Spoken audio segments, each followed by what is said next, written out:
Что такое история? Я думаю, что история – это в первую очередь это люди, и это их деятельность во благо других людей, наверное. И в этом смысле я думаю, что наш род, мои предки, непосредственно мой отец и мой дядя – это люди, скажем, военного времени. Они, дедушка, вот они все втроем прошли Великую Отечественную войну. Это люди того железного поколения. И их пример служению своему делу, своему народу, своим землякам – это для нас большой пример.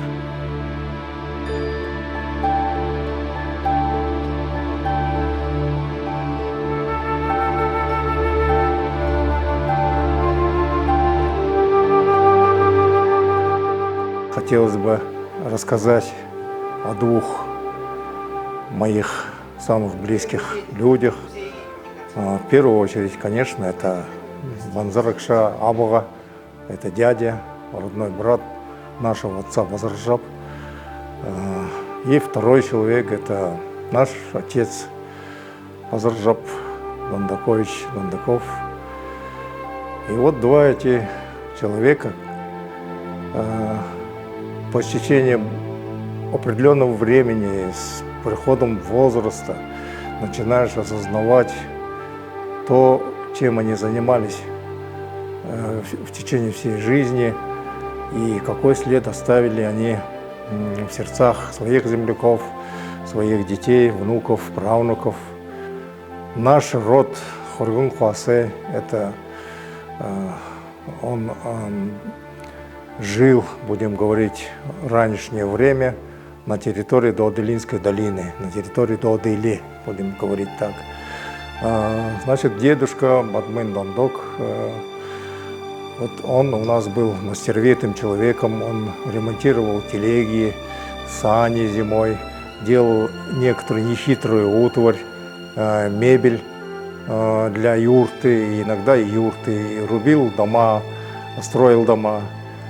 То есть был очень мастеровитым человеком, и мне кажется, от того, что у него вот такие были навыки, и его два сына тоже стали мастеровитыми людьми, они научились сами строить много что, своими руками делать.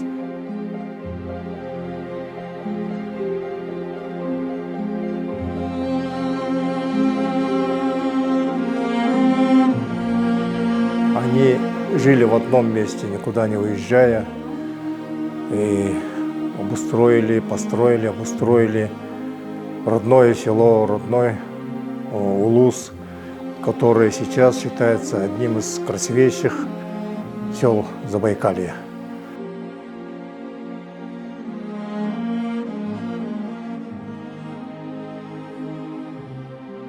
В 1982 году на базе нашего села Узон прошел областной семинар по благоустройству, когда приезжали сюда очень много почетных гостей для принятия опыта ведения благоустройства, таких работ по озеленению, по благоустройству сельских населенных пунктов.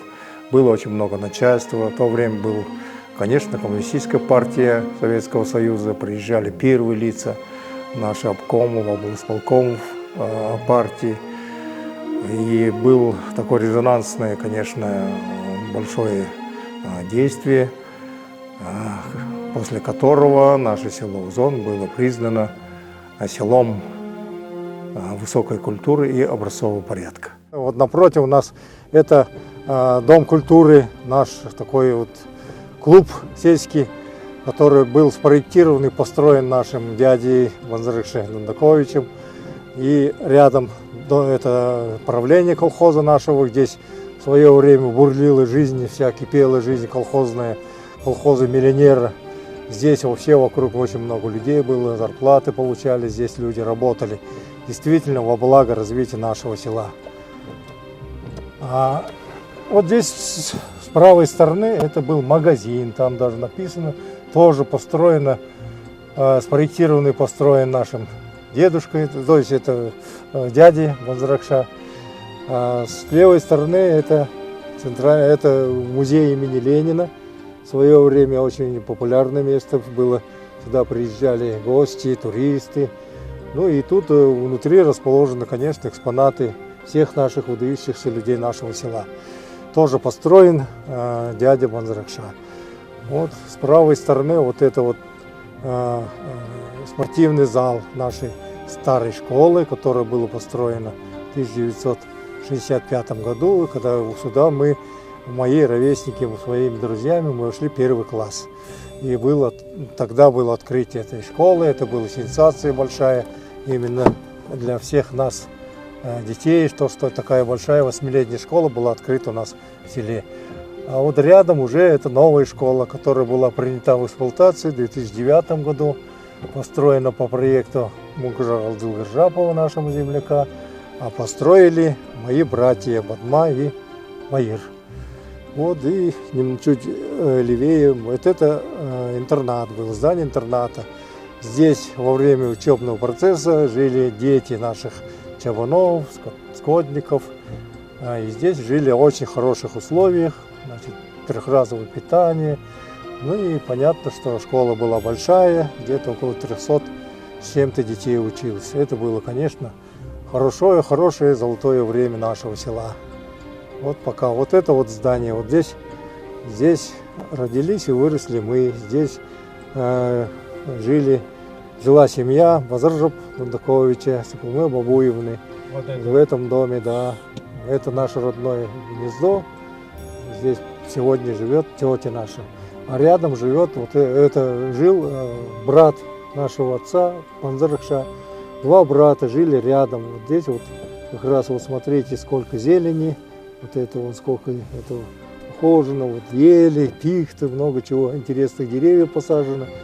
Вот здесь живет сын Банзракши Дандаковича. Он там, вот это был дом нашего дедушки Бадмын Дондак. Здесь была Бадмаева Янжима, вот эти все. Вот это наш был улус. Здесь жили все наши родственники. И до сих пор живут сейчас. Наследники живут, конечно, вот здесь. Что они нам передали вот это вот такое благородное дело, строительство и высокохудожественные какие-то вот эти высокохудожественные понятия и мотивы, которые в перспективе вообще стало нашей профессией. Для нас, конечно, выдающиеся эти 2 человека, и память о них. Мы, дети, родственники, проводим краевой открытый конкурс мастеров декоративно-прикладного искусства. И в этом году у нас будет очередной конкурс, будут приглашены выдающиеся мастера нашего края, нашего Агинского Бурятского округа, нашего села. Ну и также были персонально приглашены высокие мастера с Республики Бурятия, мои друзья.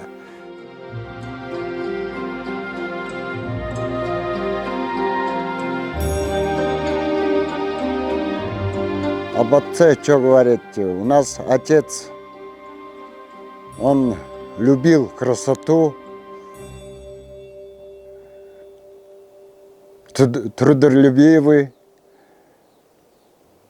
все красивое любил и делал, чтобы было красиво. Он всю жизнь работал строителем, бригадиром. Ну и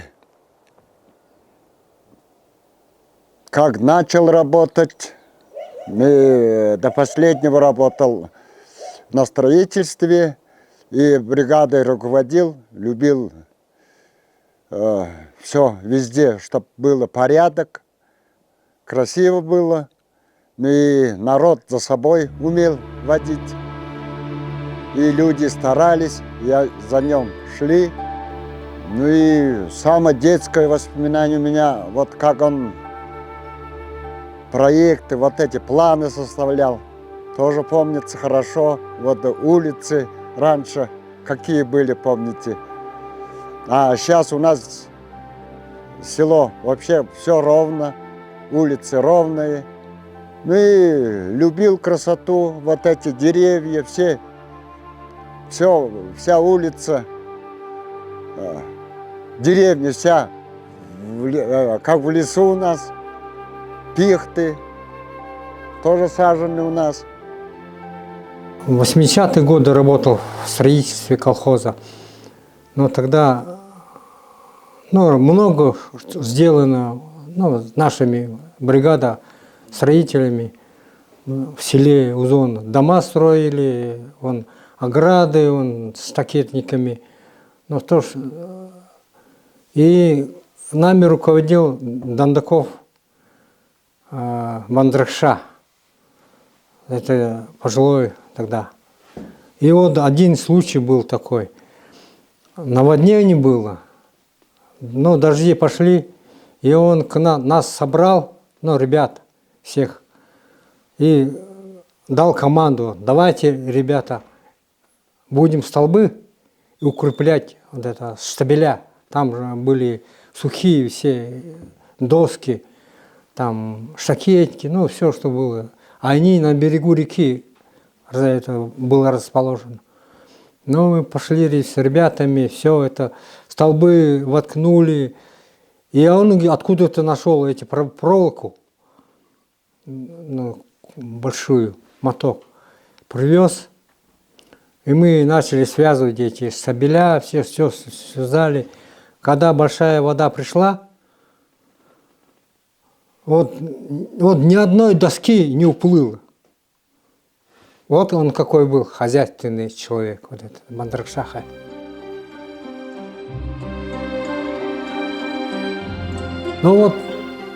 Придешь на склад у него брать, на работу идешь на смену, берешь гвозди, допустим.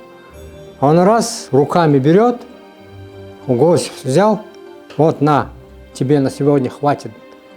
И идешь на работу, стучишь доски, тоже хватало. У него какая у него определенная была. Взял, говорит, вот тебя на сегодня хватит. А то бывает же, дадут, много возьмешь, там побросай, кто-то бросал, иногда бывало. А у него, то ли у него уже выработанный был. В охапку берет, дает, вот тебе на сегодня хватит.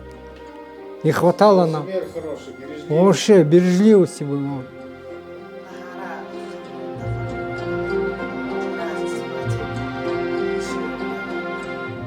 После выхода на пенсию, это два неуемных человека, конечно, энергии много,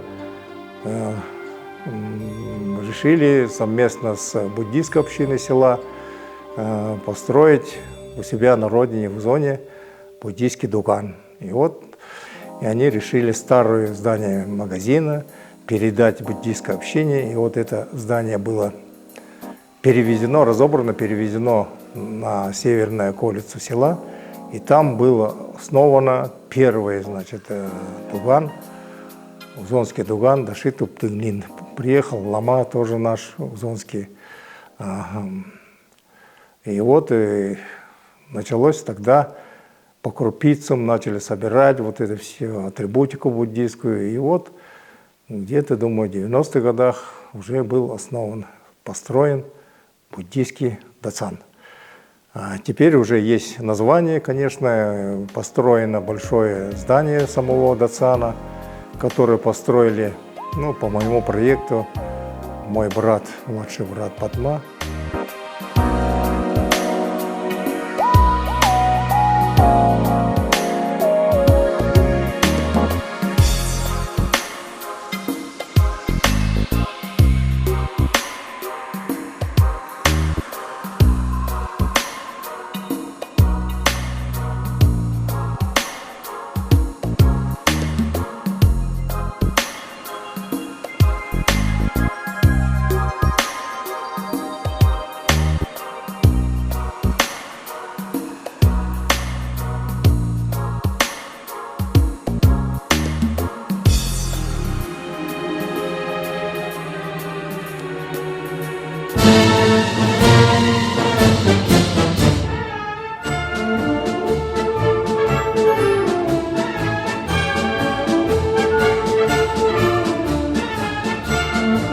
Да, вот этот парк, парк Победа, он основан, организован, построен в 1975 году. Ну, в основании вот этого организации при строительстве этого парка были два брата, конечно, также Банзаракша и Базаржаб Дандаковы. Базаржаб был председателем сельского совета, а Банзаракша был бригадиром строительной бригады колхоза. Вот этот памятник, я помню, привозили откуда-то, значит, вот эти саму матрицу отливали здесь. Это вот когда к нам приходил этот скульптор там домой, и вот это вот было отлито и установлено в 1975 году. И эти же деревья были посажены учениками нашей Узонской школы здесь, и был разбит этот замечательный парк. Это прошло около 50 лет уже, ровно 50 лет прошло. Вот теперь смотрите, какие высокие деревья. И вот это список наших всех участников Великой Отечественной войны. Сейчас их практически участников не осталось, конечно. Здесь три наших, моих родственников. Это вот Батмаев Дандак, это дедушка мой.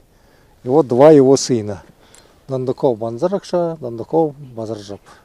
Вот они все втроем здесь, они участники Великой Отечественной войны. И тут они навечно в списке.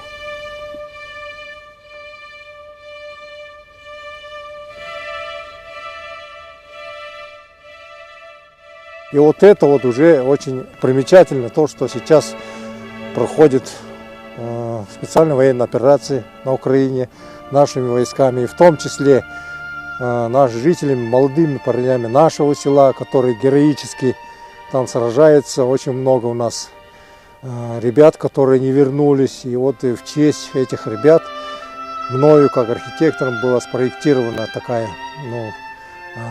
такой знак, памятник, будем говорить. Это кусочек юрты, который здесь показывается мужская половина, на которой висит шлем Батора, щит, и с левой стороны это лук, и с правой стороны автомат Калашникова, как бы подчеркивая преемственность Баторского.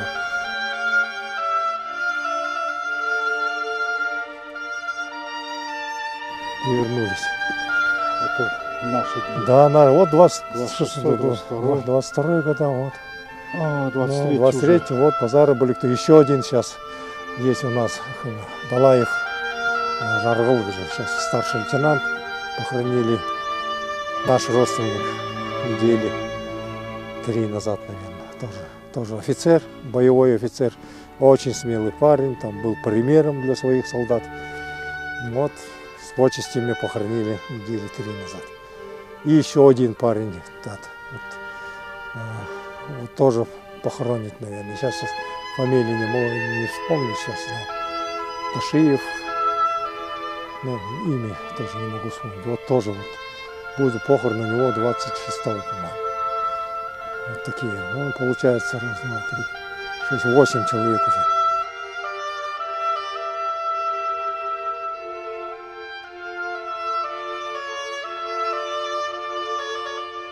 Мы идем сейчас такой памятный, мемориальный, будем говорить, знак, который построил наш отец Базаржаб Дандакович. Это памятник репрессированным всем жителям нашего села. Потому что эта история, она уже для всей страны одинаковая, в том числе коснулась и нашего села. И очень много было репрессированных наших земляков, в том числе и наши родственники. Поэтому вот и в то время, я сейчас точно не помню в каком году, но это было где-то 90-е, начало 90-х годах, отец со своим зятем Дабаевым Николаем построили вот этот знак. Это именно вот посвящается всем репрессированным жителям нашего села. Вот здесь вот по его замыслу, это значит вот такая четырехгранная такая типа столба, на самом верху Саимба, и здесь буддийские какие-то знаки. Вот то, что наверху, вот это узор Но он как, ну и буддийская мантра, Ом Мани Падме Хум тоже. Память о жертвах политической репрессии 30-е по 40-е годы. Это в каких годах? Построено это где-то 90-е годы, по-моему. Я сейчас точно... Ваше участие тоже. Нет, здесь в этом случае моего участия не было, видимо, как-то был, но на других работах был отвлечен. Но то, что вот это сделано по задумке нашего отца, его вдвоем, Табаев Николай Ташстрин Мальжитович, это наш хуряхе, он мастер на все руки. Вот он как раз все это, красоту, лепнину, вот это они вместе, короче, вот это сделали. Это тот, который нам рассказывал. Да, вот поэтому. И здесь видно, что здесь бывают люди, вот они здесь цветы оставляют. Видно же, что посещают. Видимо, все равно вспоминают о своих родственниках. И вот такой знак, он был самый первый вообще в Чеченской области построен. Сейчас я не знаю, в каких местах, может, в городе Чечи есть, еще где-то, возможно, есть, но факт то, что он действительно вот такой поставлен был, ну, может быть, даже в нашем регионе, возможно, это самый первый.